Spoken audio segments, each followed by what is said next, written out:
Hi, in this video I'm going to work through the solution to an engineering mechanics rigid body equilibrium problem. Okay, let's start by reading through and understanding the problem. So if we look over here at our information, we've got a part of a mechanism is shown left. Okay, so this diagram here is meant to represent just some generic component of a mechanism or part of a structure, and we've got some connections here to the rest of the mechanism or structure that's not shown. Okay, in our information we're told that the component is loaded by a 500 Newton meter couple at B. Right, so we can see that over here. So let's just highlight that in our information. And we're also told that we have a 700 Newton force applied, and we can of course see that here. So let's just highlight that also in our information. And we're told that the component is connected to the rest of the system, which is not shown, as we discussed just before, by a pin at joint D. Okay, so over here we've got a pin connection. So let's highlight that because that's important information for when we draw our free body diagram later. And we're also told that we have a roller support at point A, which is over here.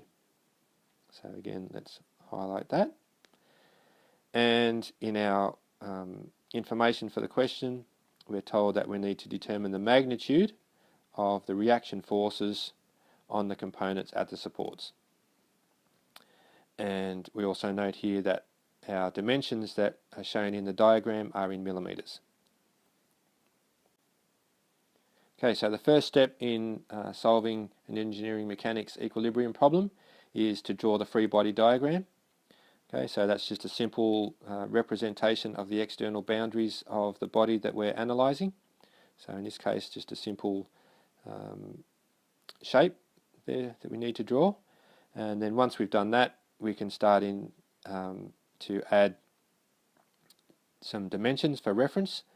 And we also should add in the labels for the points of interest, so points at A, B, C and D where we have supports and applied loads.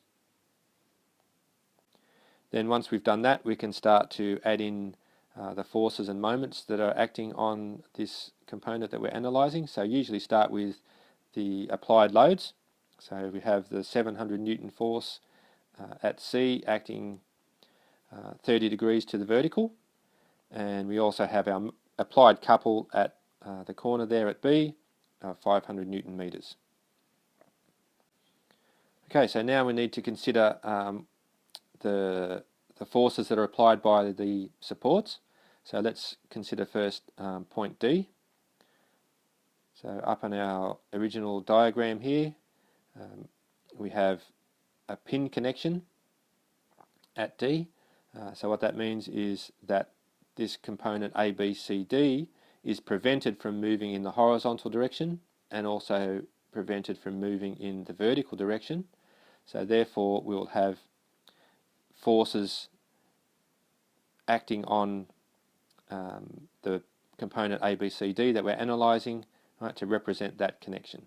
Okay, so those forces that we've drawn here represent the force applied by the support to the beam or the component.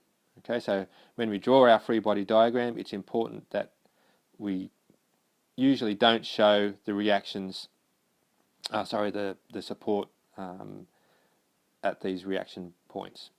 Okay, so because what we're showing is the force that those supports, right, or constraints apply on the component A, B, C, D.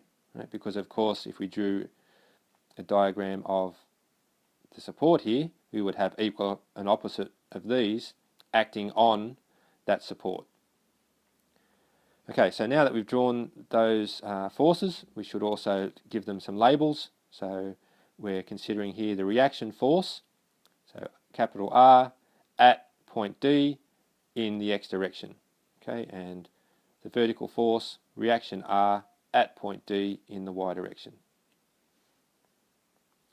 Okay, so now let's consider our roller support here at point A. Right, so we need to put on some forces and or moments here that represent this constraint. Right, now this is a roller, so it's free to move in the horizontal direction like this. So it's free to move in this direction.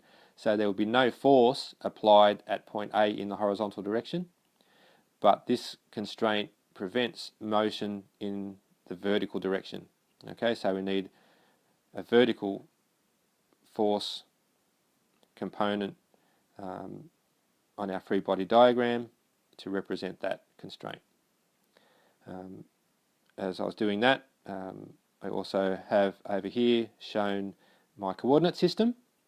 So if we have force components in X and Y directions on our free body diagram, we should indicate what we mean by that. So I've drawn over here my coordinate system, X and Y. So X positive to the right, Y positive upwards, and I've also shown the positive direction for moments, which in this case I've chosen anti-clockwise to be positive. And also note that we've labelled the force here at A as well. So the reaction at A, and so we have R subscript A. Alright, so let's go and use our free body diagram now to write our equations of equilibrium.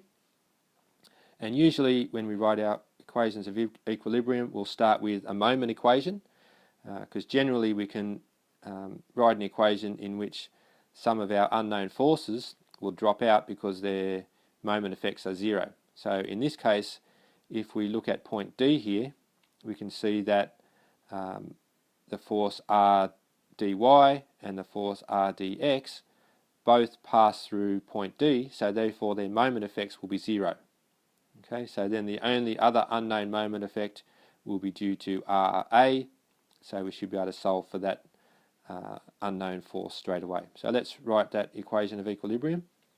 So sum of the moments about point D. Now it's important that we have this indicated in our formula that we write here. Okay, without that little d there, we don't know when reading your solution where you've taken moments about, and then therefore we can't check whether that equation that you've written is correct or not. Okay, so you must have that indication there on your moment equation, the point about which you're calculating moments.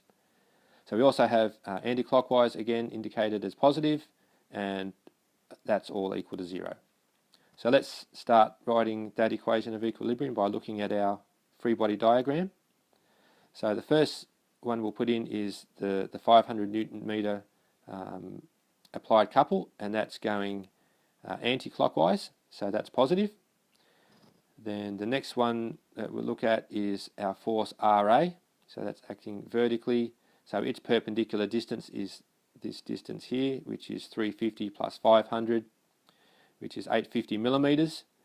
And because we've used Newton meters here for our moment, or the couple, we need to convert that 850 millimeters into meters. So we've got times 0.85 here. Also note we've got a negative sign out the front, so let's go back and look at that. So our force RA is acting up this way, so that would be tending to push this component, or rotate this component clockwise, rotate this component clockwise about point D.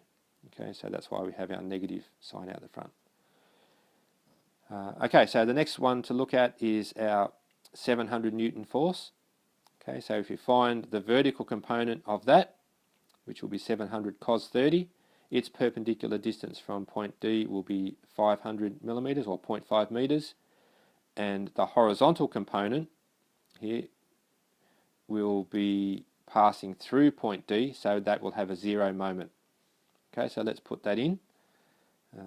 So 700 cos 30 for the vertical component times its perpendicular distance, which was 0.5, and it's going to tend to rotate this component in a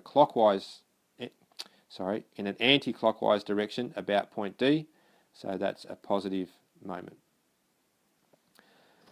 Okay, so that's all the moment components on this body that we're analysing. So all of that is equal to zero. So now we have one equation and one unknown, which is our force RA. So doing our algebra, we can solve for RA, which in this case turns out to be 944.8 newtons. Okay, so now we can start to use our other equations of equilibrium. So I've started with sum of the forces in the vertical direction equals 0. So here we'll have RA and the vertical component of the 700 Newton force and RDY.